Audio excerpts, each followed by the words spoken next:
ये केजरीवाल का पानी है, जो दिल्ली के लोग पिछले 10 वर्षों से ये गंदा पानी पीने में मजबूर हो रहे हैं।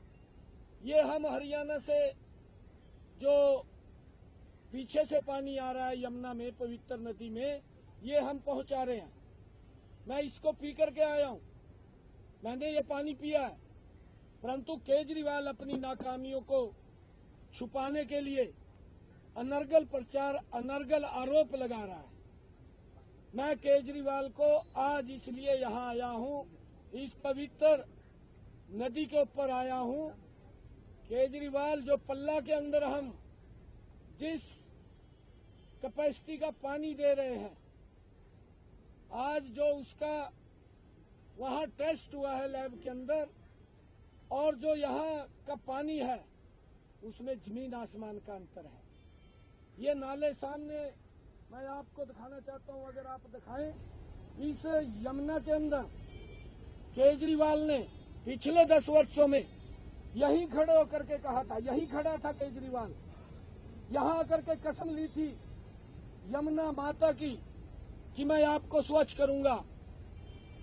उसने इसको स्वच्छ तो किया नहीं, और गंदा करने का काम केजरीवाल ने किया है। हम जो स्वच्छ पानी दे रहे हैं, ये स्पष्ट दिखाई दे रहा है, ये पानी स्पष्ट दिखाई दे रहा है। केजरीवाल साहब, आप देखिए, अगर आपको थोड़ा कम नजर आ रहा है तो ऐनक बड़े नंबर की लगा करके देखिए। और ये दिल्ली का पानी है, जो दिल्ली के लोग इस गंदे पानी को पीने के लिए मजबूर हो रहे हैं। मैं ये भी पूछना चाहता हूँ कि जो एसटीपी आपने लगाया है, जो लगा हुआ था पहले, उस एसटीपी को 10 सालों में आपने कितनी बार उसकी सफाई की है, ये भी बताने का काम कर। खाली झूठ मत बोल, झूठ बोलने का कोई लाभ नहीं है। दिल्ली के लोग देख रहे हैं, दिल्ली के लोग जानते हैं। आप हमारे लिए पानी की बोतल लेकर के आए थे, मैं वहीं से ये पल्ला से पानी लेकर के आया हूँ। ये पानी मैं पी करके भी आया हूँ। और आपने तो ये भी झूठ बोल दिया किस हद तक गिरेगा कि उसने तो पानी कुरला कर दिया। अरे, आप क्या साबित करना चाहते हैं? आप अपनी नाकामियों को क्यों छुपा रहे हैं? ये दिल्ली के लोगों के स्वास्थ्य को लेकर के बात है। आज अगर मास जेनोसाइड की बात केजरीवाल ने की है, उसका जिम्मेवार केजरीवाल ही है और कोई उसका जिम्मेवार नहीं है। सबसे पहले इस स्थान के ऊपर आकर के केजरीवाल ने ये बात कही थी कि मैं इस यमुना को साफ करूंगा। 5 साल में साफ नहीं कर पाया।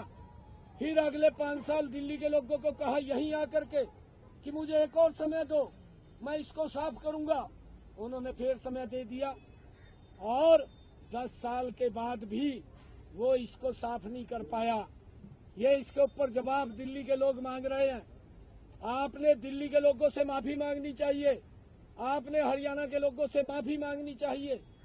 जिस प्रकार का आपका व्यवहार, चाल, चरित्र है, वो दिल्ली के लोग पहचान चुके हैं। अब आपको दिल्ली के लोग मुंह नहीं लगाने वाले हैं, आपका सुपड़ा साफ होगा। परंतु आपने जो घटिया राजनीति, अपनी राजनीतिक स्वार्थ सिद्धि के लिए, मेरा कोई राजनीति से मतलब नहीं, मैं प्रदेश का एक मुखिया के तौर पे काम कर रहा हूँ। मेरी जिम्मेवारी है वहाँ के लोगों को सुविधाएं देनी। यहाँ पर ना तो नाले की सफाई की गई 10 वर्षों में, ना सीवरेज की सफाई की गई, ना एसटीपी की सफाई की गई, और जहाँ पर पानी एकत्र होता है तालाब में, उस तालाब की भी सफाई इसके द्वारा नहीं की गई। और ये दूसरे के ऊपर आरोप लगा करके अपनी राजनीतिक स्वार्थ सिद्धि को सिद्ध करना चाहता है। परंतु लोग समझ रहे हैं